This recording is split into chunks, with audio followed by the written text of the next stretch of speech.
So Justin, as we know, the transition from LIBOR to the new alternative reference rates will require significant changes. What we are going to share today is our perspectives on the challenges that need to be addressed. So from a market perspective, what do you expect?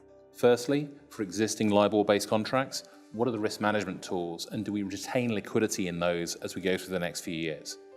Secondly, as we create these new reference rates and products linked to them, it's not just those underlying rates that need to have product index to them, but also the hedges that go between the new rates and the old rates in the same currency, and the new rates and the old and new rates in other currencies. Thirdly, once you take all of those instruments and you've got the liquidity in the new terms, we then need to reflect that in the valuation models, pricing models, risk, and capital that feed through an organization. And that's even before we get to the contracting perspective.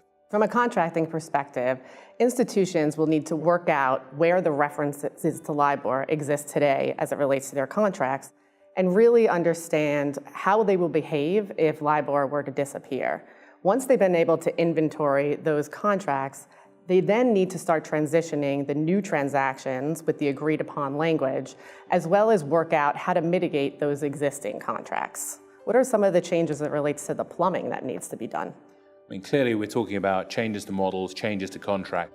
How that then feeds through the rest of the organization. How do you actually do interest accruals? How do you actually have impacts coming through to your financial system and your ledgers? Will require an awful lot of change. And those accounting and tax impacts will also knock through onto customers as well. So as you go through changes for existing derivatives or existing loans, do those modifications trigger changes to hedge accounting, trigger changes to tax treatment?